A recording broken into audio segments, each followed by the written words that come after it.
namanya Denti dari mahasiswa dari Unimed. Di sini saya mewawancara Ibu dalam rangka memenuhi tugas mata kuliah kami, yaitu problematika permasalahan di sekolah dasar.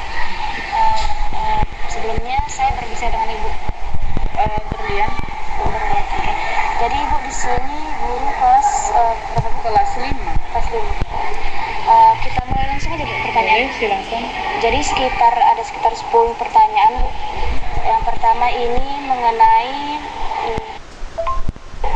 Kamu kerjakan dapat mengenai pemahaman materi pelajaran. Jadi pertanyaan pertama yaitu apa sih tantangan terbesar Ibu dalam memahami dan juga mengajarkan materi pembelajaran Ibu ketika Ibu di kelas? Sekarang pertanyaan saya kembali sebelum saya jawab. Ini mengenai saya tanya programnya itu program mana? Kan kita ada 2 pegang program. Kita ada K13, kita ada kurikulum merdeka. Yang mana? Kalau untuk sekarang kelas 5 masih pegang K13. Yang mana ini sekarang kurikulumnya kan gitu. Mungkin untuk sekarang karena masih K13, ya kita masuk ke K13 saja Ibu. Kalau masalahnya di sini bisa dibilang kembali berfokus ke anaknya, kurang perhatian dari orang tua, jadi mempengaruhi anak untuk mau belajar di kelas, baik dari segi menerima PR-nya. Anak itu selalu jadi kendala di sekolah dasar karena orang tua kurang peduli dengan anaknya. Ada yang sebagian peduli, ya anaknya maju. Bagi anak yang orang tua tidak peduli, ya tidak maju. Di sini ada juga yang mungkin broken home gitu Bu. Nah, kalau masalah itu pasti ada. Tapi hal itu bukan jadi faktor pemicu anak-anak itu untuk tidak mau. Bahkan yang orang tuanya komplit bisa lebih parah dari yang broken lagi bahkan sebenarnya. Jadi untuk broken itu tidak mempengaruhi nilai belajar anaknya. Jadi intinya adalah dukungan dari orang tua. Iya, kembali ke situ. Kayak misalnya kelas saya sendiri ya, ini orang tuanya dua-dua bagus. Pernah saya panggil kemarin, ibunya yang nggak respon, bapaknya nggak tahu apa-apa. Nah, ada di sini anak yang cuma dia hidup dengan orang tua perempuan atau dengan ibunya, respon bahkan ranking. Jadi masalah rumah tangga orang tua tidak tergantung ke orang tuanya kembali ya. Oke Bu, yang pertanyaan kedua ini mengenai keterampilan pedagogis. Jadi metode apa aja sih yang paling sering Ibu gunakan di kelas dalam pembelajaran? Selama pembelajaran kita lebih pastinya pertama ceramah, kemudian kedua kita mempergunakan diskusi, baru kemudian kita mempergunakan juga pakai alat peraga, bisa seperti itu. Kalau misalnya proyektor Bu pakai juga di sini? Ada yang pakai, bagi mereka yang pakai silakan gitu. Sudah difasilitasi juga? Ada. Nah, kalau ke saya pribadi sendiri lebih suka ke anak itu bekerja secara langsung. Artinya ketika kita memberikan mereka materi, langsung kita suruh mereka bekerja sendiri. Seperti saya sendiri. Eksperimen gitu? Ya, langsung mereka misalnya kita kasih materi gitu udah, terus kita kasih mereka penugasan. Nah, kamu kerjakan, dapat tidak? Itu biasanya yang lebih nyaman gitu kan. Kalau kayak pakai proyektor tuh gimana ya? Kendala pertama di waktu, pasang sana, pasang sini. Kecuali kalau sudah terpasang, kita tinggal pakai nggak apa-apa. Ini kan angkat sana, angkat sini, itu yang susah. Yang ketiga Ibu mengenai motivasi siswa. Jadi apa strategi yang Ibu gunakan untuk memotivasi siswa yang kurang semangat dalam belajar? Biasanya kita panggil pertama anaknya dulu. Kita tanya dulu apa masalah di rumah. Setelah itu baru kita panggil orang tuanya. Nah, itu sih kalau selanjutnya ya kalau orang tuanya nggak respon, ya kita nggak mungkin terus mendesak si anak tadi. Jadi poin pertama, rangkul anaknya, panggil orang tua. Empat Ibu mengenai pengetahuan tentang perkembangan anak. Jadi seberapa penting sih menurut Ibu pemahaman tentang perkembangan anak dalam proses pembelajaran? Kalau ditanya seberapa penting, sangat penting karena bagaimanapun kan anak mengalami namanya fase. Mulai dari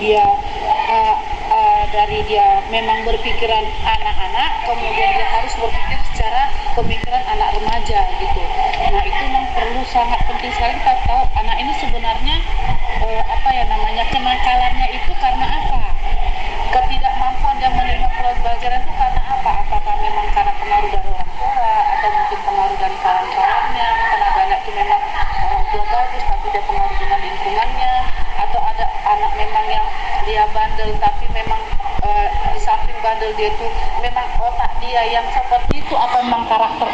mana gitu. Jadi memang sangat penting untuk tahu karakter anak masing-masing, apalagi di usia yang menginjak remaja sekarang. Lalu kemudian Bu, mengenai pengembangan profesional, seberapa sering Ibu terlibat dalam kegiatan pengembangan profesional, seperti mungkin ada pelatihan atau seminar, apakah Ibu ikut gitu Bu? Kalau ini ikut, kalau ada panggilan misalnya kita pun kan online juga, kita pun juga offline juga, misalnya entah panggilan KKG kita tetap mengikut, kalau ada panggilan kita tetap ikut, apapun bentuknya. Seperti sekarang kita kan online-nya PMM semua, kita kerjakan juga. Kalau misalnya ada seperti kami bentuk KKG di sini Medan Johor, ikut juga.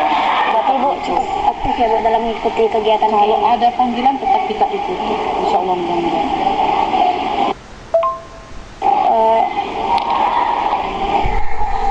Apakah ada seperti yang saya bilang tadi fasilitas yang disediakan oleh sekolah seperti kayak untuk digitalisasi gitu Bu? Ada, sekolah kita menyediakan ada proyektor, ada. Kemudian kalau mereka memang mau pakai laptop pun sekolah kita sediakan, perpustakaan kita pun ada. Untuk menunjang ke situ tetap sekolah menyediakan. Kalau yang ini mengenai media pembelajaran Bu, kalau tadi kan Ibu bilang Ibu lebih suka muridnya langsung yang berbuat. Jadi kalau Ibu sendiri menggunakan media apa seringnya? Maksudnya kayak apakah Ibu juga sering membuat seperti alat peraga kayak gitu Bu? Ya biasanya pastinya kita selalu media pertama kita pergunakan buku yang lengkap, ada buku pegangan guru, ada buku pegangan anaknya. Kemudian kita memberikan metode ceramah. Baru setelah itu kita memberikan kalau memang perlu alat peraga, kita sediakan alat peraga. Tapi kan tidak semua mata pelajaran itu mempergunakan alat peraga. Ada memang sistem dia harus ceramah dan langsung bekerja. Atau mungkin tidak pakai alat peraga, kita suruh anak tadi diskusi dengan kawan sejawat. Mungkin dengan teman sejawat mereka bisa lebih terbuka kali ya pola pikirnya daripada kita yang ngomong di depan sampai berkuar-kuar kali ya. Seperti itu sih sebenarnya. Ibu seperti tadi kan Ibu sering ikut pelatihan dan seminar. Lalu apakah dari sekolah sendiri itu mendukung atau misalnya memberikan apa ya Bu?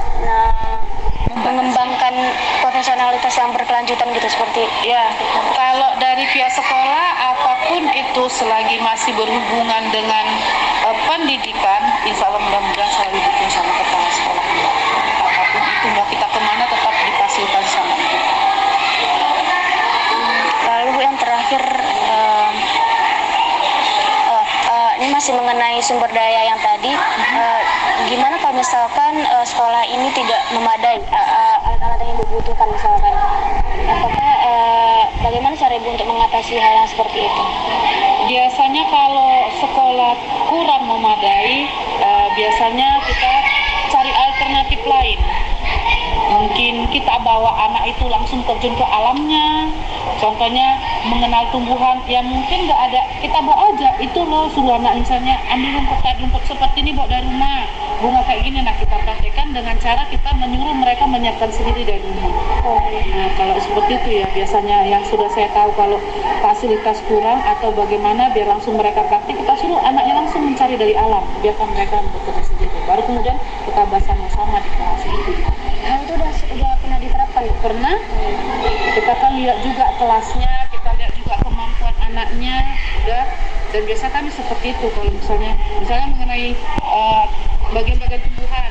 Kalau hanya proyektor aja kan nggak puas toh, kita hanya melihat gambar bagusnya bagaimana, udah suruh mereka bekerja dalam, ambil yang ada di alam, yang bisa kamu ambil, yang bisa kamu manfaatkan, bawa semua ke sekolah, nah langsung kita praktekkan di situ.